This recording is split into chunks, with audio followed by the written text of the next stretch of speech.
Diglossia and polyglossia. A situation in which two distinct varieties of a language are spoken within the same speech community. So we can define diglossia as a situation in which there are two varieties being used by a community or people in a community, right? However, these two have some distinction. One is a low variety acquired locally and used for everyday affairs. I mean, this is what people use for day-to-day conversation among them for informal purposes.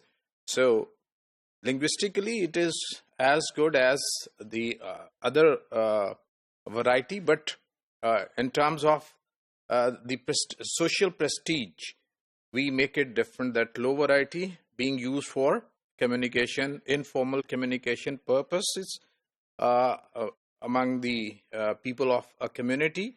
And the second one is a special variety learned in school and used for formal matters.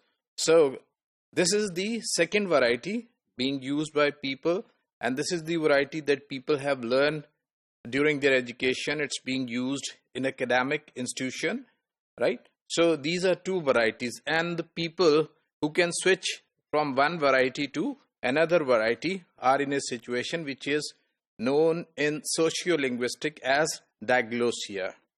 However, these are used in different contexts. As I just said, that one for everyday affairs, right? And one for academic purposes or political purposes, etc. In Arabic speaking, especially in Arabic speaking countries, we can have a very striking example of these two, that how low variety is differentiated from the high variety and how they are used in different contexts. For example, the classical Arabic is used in formal lectures, serious political events, and especially in religious discussion. I mean, whenever they are discussing with reference to their religion, especially the Quran, and they are talking about politics or formal situation, so they are using the one variety of Arabic language, that is the high variety. However, the low variety is the local version of the language, such as Egyptian Arabic and Lebanese Arabic. So they use it for their personal affairs, for their informal affairs, for their day-to-day use. And these two varieties are different from each other in certain aspect, right? So this is a very striking example, as I said, that this is how we can understand this term diglossia. The classic diglossic situation, two varieties of a language such as Standard French and Haitian Creole French exist alongside each other in a single society. So like Arabic, we also find the same classic example in this Standard French and Haitian Creole French. They exist side by side and used for both the purposes, for formal and informal usage. Each variety has its own fixed function, as I said. One, a high prestigious variety, and a low colloquial one that is used for informal discussions, that is used for day-to-day purposes among people of all classes when they are interacting for their daily purposes. Using the wrong variety in the wrong situation would be socially inappropriate. This is very important, that people in this situation are very sure that which variety they are to use in which situation. In a formal situation, they'll be using high, and in an informal situation, they'll be using low variety.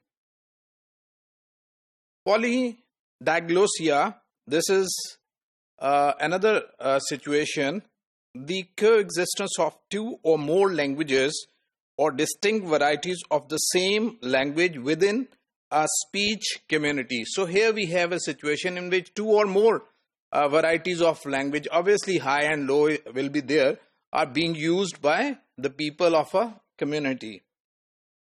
According to Lindsay, polyglossia is a term that refers to a person's ability to communicate in more than two languages. So, according to this gentleman, a person can speak more than two languages. Polyglossia's situation involves two contrasting varieties, high and low.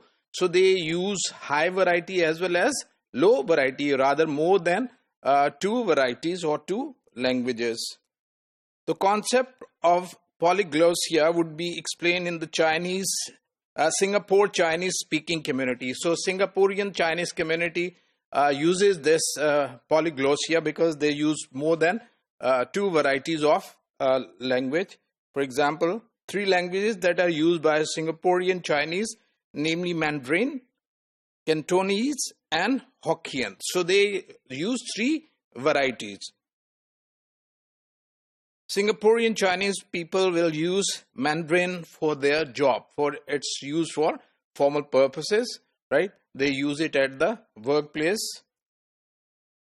Cantonese and Hokkien are for daily conversation among the family, used as informal language. So they use Cantonese and Hokkien as informal, low variety for their daily interaction within family and within the community of within the social community. So diglossia and polyglossia are situation. In first, we can use two varieties. One is high, other is low, and in the second, we can use more than two varieties.